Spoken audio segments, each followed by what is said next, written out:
வந்து கையை பிடிச்சி எடுக்கிற அந்த ரவுடிஸ் கிட்டேருந்து வந்து நம்ம அன்பு என்ன பண்ணாரு, கண்மணி காப்பாற்றுறாரு. எல்லா ரவுடிஸையும் அடிச்சுட்ருக்காரு. அப்போ ஒரு ரவுடி மட்டும் நம்ம வந்து அன்பு வந்து தாக்கிறதுக்காக வராரு. அந்த டைமில் கண்மணி வந்து அவங்களுக்கு அடிபட்டுடுது.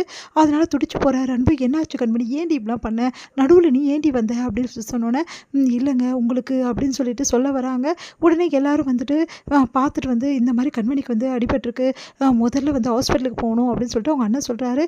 சரி நான் கண்மணியை கூட்டினு ஹாஸ்பிட்டலுக்கு போயிட்டு வரேன், நீங்கள் எல்லோரும் வீட்டுக்கு போங்க, குழந்தை குட்டியோடு வந்து ஹாஸ்பிட்டலுக்கு வர வேணாம்னு சொல்லிட்டு அன்பு எல்லோரும் வீட்டுக்கு அனுப்பிச்சிடுறாரு. இங்கே வந்து கண்மணி அன்பும் வந்து ஹாஸ்பிட்டலுக்கு போகிறாங்க. அங்கே வந்து டாக்டர் வந்து அவங்கள பார்த்துட்டு கொஞ்சம் வந்து ஆழமாக தான் பட்டிருக்கு, 2-3 நாள் தண்ணி படாமல் பார்த்துங்க, ஒன்றும் பிரச்சனை இல்லை சரியாயிடும் அப்படின்னு சொல்லிட்டு கட்டு போட்டு அனுப்புகிறாங்க. ஏன் கண்மணி இப்படிலாம் பண்ண, அந்த டைமில் நீ வராமல் இருந்ததா இப்படி அடிப்படாமல் இருக்குல்ல, ஏன் இப்படிலாம் பண்ண அப்படின்னோடனே உடனே கையை பிடிக்கிறாங்க கண்மணி.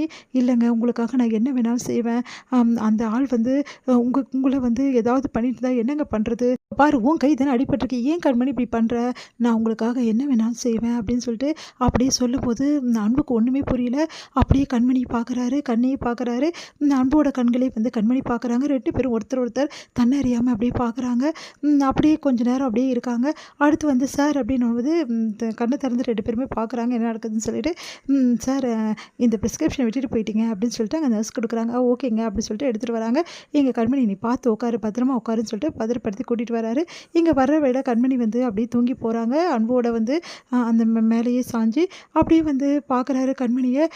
உண்மையிலேயே இவ இன்றைக்கி பண்ண விஷயம் இருக்கே ரொம்ப பெரிய விஷயம், எப்படி இவ இந்த மாதிரி பண்ணா, நம்மளை இப்படி எது காப்பாற்ற இவ்வளோ தூரம் பண்ணுவாளா, உண்மையிலேயே இவ நல்லவதானா அப்படின்னு சொல்லிட்டு யோசிக்கிறாரு.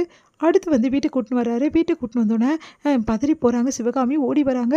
என்ன ஆச்சு கண்மணிக்கு அப்படின்னு சொன்னோன்னே, இவ எதுக்கு இப்படிலாம் பண்ணுறா, போன இடத்துல வம்பு இல்லாமல் இருக்க மாட்டாளா, தேவையில்லாமல் தான் இவ்வளோ பிரச்சனை அப்படின்னு சொல்லிட்டு பாட்டி எல்லாருமே பேசுகிறாங்க.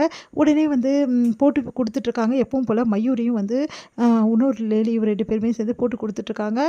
உடனே பார்த்துட்டு அதெல்லாம் ஒன்றும் கிடையாது, கண்மணி மேலே எந்த தப்புமே கிடையாது, கண்மணி வந்து சும்மாவே வந்து பார்த்துட்டு இந்த ரவுடிஸ் எல்லாம் இப்படி தான் பண்ணுறாங்க, லேடிஸ்லாம் வரவிடவே மாட்டேங்கிறாங்கன்னு சொல்லிட்டு இங்கே வந்து சொல்லிகிட்ருக்காரு அன்போட அண்ணன்.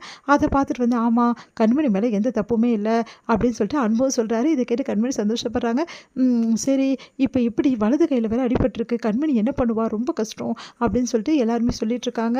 உடனே வந்து சரி ஓகே கண்மணி நீ வாமா, உனக்கு நான் சாப்பாடு கொடுக்குறேன் அப்படின்னு சொன்னோன்னா அன்பு வந்து பரவாயில்லம்மா நானே கொடுக்குறேன் கண்மணிக்குன்னு சொல்லிட்டு, என்னால் தானே அவளுக்கு இப்படி ஆயிடுச்சின்னு சொல்லிட்டு அன்பு வந்து நானே கொடுக்குறேன் வா அப்படின்னு சொல்லிட்டு கூட்டின்னு வராரு.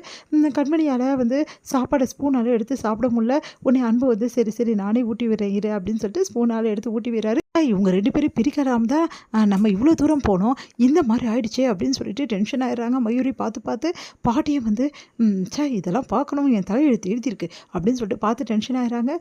இதை பார்த்து ரொம்ப சந்தோஷப்படுறாங்க நம்ம சிவகாமி.